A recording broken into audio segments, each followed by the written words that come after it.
Hi friends, welcome back to my channel golden days with me.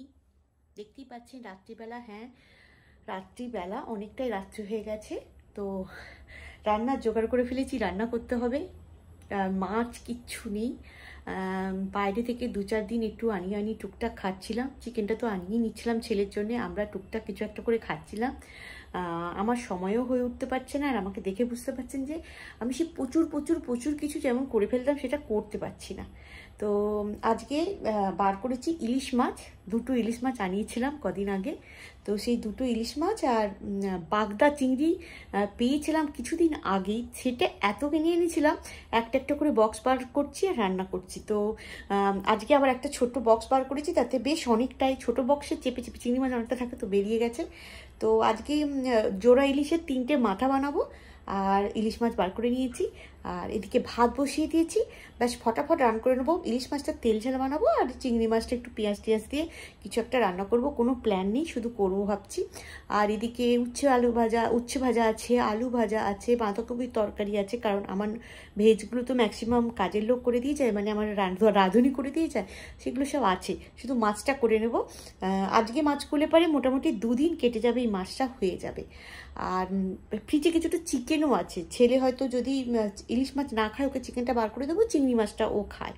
তো ওকে চিংড়ি মাছটার ওই টাইগার প্রনের খোলগুলো ছাড়িয়ে ওকে দিতে হবে, কারণ কিন্তু আমি টাইগার প্রনটা পুরোটা খোল ছাড়িয়ে আনিনি, তার কারণ ওই স্ট্রাইপগুলো দেখতে আমার ভালো লাগে।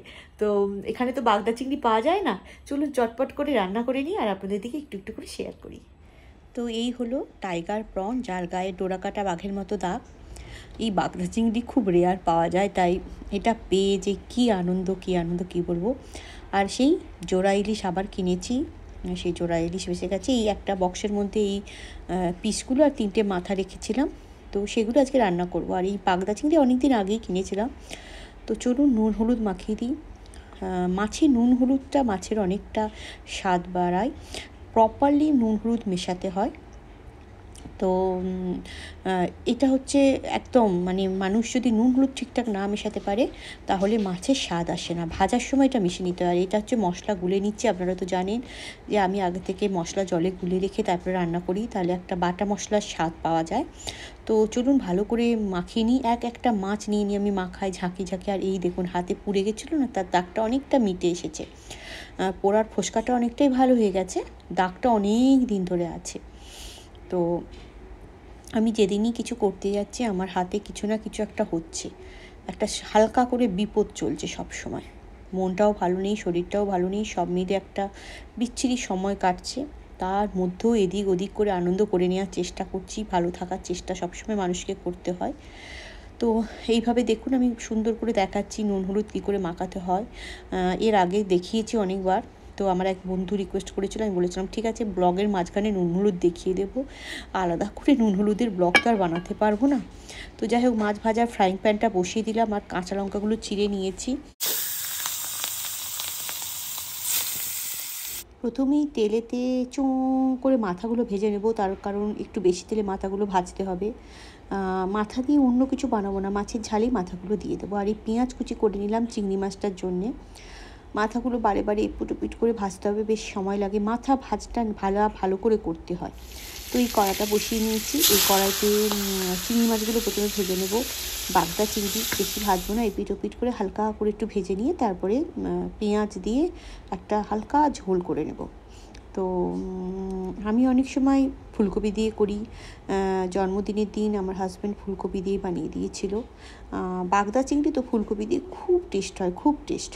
কিন্তু আজকে এমনি তত সময় নেই, আর ফুলকপিও বাড়িতে নেই, বাঁধাকপি আছে, ফুলকপি নেই, তাই পেঁয়াজগুলো ভাজা করে একটা কারি বানিয়ে নেব। তো মুড়ো তুলে নিলাম, ভাজা হয়ে গেছে, অন্য পিস ছেড়ে দিই এবার। তো এই মাছগুলো ভাজা করতেই হাজব্যান্ডকে জিজ্ঞাসা করলাম যে কী গো, আজকে ইলিশ মাছের ভাজা খাবে না? এসে গিয়েছে যেহেতু বাড়িতে। অনেক সময় খুব রাত্রি হয়ে গেলে আমরা সরাসরি খেয়ে নিই। আজকে দেখে মনে হচ্ছে খুব রাত্রি হবে না, ততক্ষণে মাছের ঝাল বসাতে ভাজা হয়ে যাবে। কদমে চলছে রান্না, কোনো টাইম নেই কথা বলার। আর আমি জানি না কেন আজকাল সবসময় হাতে ছিটিয়ে যায়, দেখুন আজকেও করলো। এখনো আগেরটাই ভালো হয়নি, আবার একটু ভালো হচ্ছিল, আজকে আবার করলো। তো এই ঝটপট করি, শুনতে পাচ্ছেন কি চ চা চ চার মধ্যে? ভাতটা হয়ে গেছে, আর একটু গরমের মধ্যে রেখে বন্ধ করে দেব। দেখালাম যে ভাত হয়ে গেছে, এই যে কমলা হয়ে গেছে, মানে দেখুন এই যে ভাত হয়ে গেছে, এটা কিছুক্ষণ গরমে রাখবো। আর এই যে কড়াইতে জল দিয়ে দিলাম, বাগদা চিংড়িটা রেডি হয়ে গেছে, কড়াইতে জল দিয়ে ফুটবে, ভালো করে তো ভাজিনি তাই একটু বেশি জল দিয়ে দিলাম, করতে লাগবে, ফুটে ফুটে ওটা রান্না হয়ে যাবে।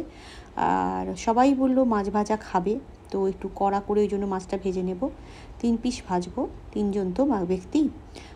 ছেলেও বলল খাবে, সে বলল যে তাকে ছাড়িয়ে দিলে সে খাবে।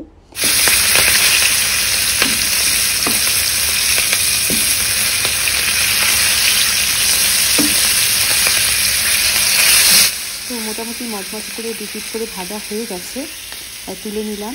এবার তুলে নিয়ে দিয়ে দিই, এটা হাজব্যান্ডকে দিতে যাচ্ছি, আর ছেলেকে তো ছাড়িয়ে দিতে হবে, তাই তারটা তুলে হালকা করে একটু ঠান্ডা করে নিয়ে করব। ঠান্ডা করেও দেখছি ঠান্ডা হচ্ছে না, গরমই থাকছে, তাই খুন্তি দিয়ে একটু চেপে চেপে ভেঙে দিলাম, তাহলে তাড়াতাড়ি ঠান্ডা হয়ে যাবে, তাহলে মাছটা ওকে একটুখানি কাঁটা ছাড়িয়ে দিতে পারবো।